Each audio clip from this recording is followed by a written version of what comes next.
אני רוצה לדבר איתכם על משהו שכולנו מכירים מקרוב, גם אם לא תמיד אנחנו מדברים עליו, חרדה.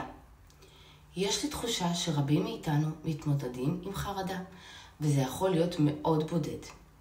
אז היום אני רוצה לשתף איתכם קצת מהניסיון שלי. האם אי פעם הרגשתם שהלב שלכם דופק מהר? מדי, אפילו הייתי אומרת, שהמחשבות שלכם מתרוצצות וקשה לכם לנשום? אם כן, אתם לא לבד. אני יודעת כמה קשה זה יכול להיות להתמודד עם חרדה, ולכן החלטתי לשתף איתכם בכלים שיעזרו לכם. אז מהי בעצם חרדה? חרדה היא תגובה טבעית של הגוף למצבי לחץ. אבל כשהיא הופכת למוגזמת ומשתקת, היא הופכת לבעיה. בעיה רצינית אצל אנשים. תסמינים נפוצים כוללים דפיקות לב, מועצות, קוצר נשימה, מחשבות טורדניות, קושי להתרכז ועוד כל מיני. חשוב להבין שחרדה היא לא חולשה, וזה בסדר לבקש עזרה. אך איך מתמודדים עם החרדה?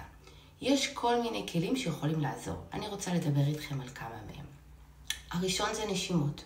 נשימות עמוקות וסדירות יכולות להרגיע את הגוף והנפש. כשמרגישים שהלחץ עולה והדופק מתחיל להיות מואץ והלב בעצם עוד שנייה קופץ ממקומו, לנשום. דבר נוסף זה מדיטציה. מדיטציה עוזרת להרגיע את המחשבות ולהתמקד בהווה. זאת אומרת, רגע לעצום עיניים להתפקס עם עצמך. פעילות גופנית. פעילות גופנית משחררת אנדרופינים, שהם חומרים כימיים שמשפרים את מצב הרוח, וככה בעצם גם החרדה יכולה עם הזמן להיעלם בכלל. ויצירת שגרה. שגרה קבועה יכולה לתת תחושה של שליטה ויציבות.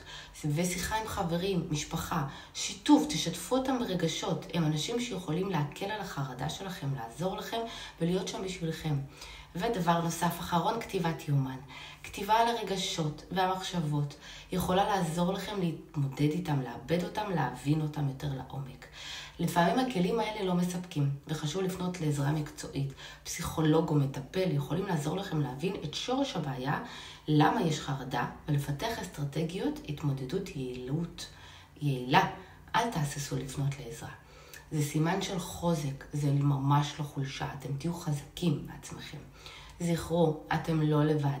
מיליוני אנשים ברחבי העולם מתמודדים עם חרדה, ואפשר לחיות חיים מלאים ומשמעותיים גם עם חרדה. יהיו סבלניים עם עצמכם, טפלו בעצמכם, וזכרו שאתם חזקים יותר ממה שאתם חושבים. שתפו את הסרטון הזה עם מי שאתם חושבים שזה יכול לעזור לו להתמודד עם החרדה. אתם תמיד מוזמנים לכתוב לי תגובות בנושא, ואל תשכחו לעקוב אחריי לעוד טיפים וכלים מעולים בעולם הפסיכולוגיה.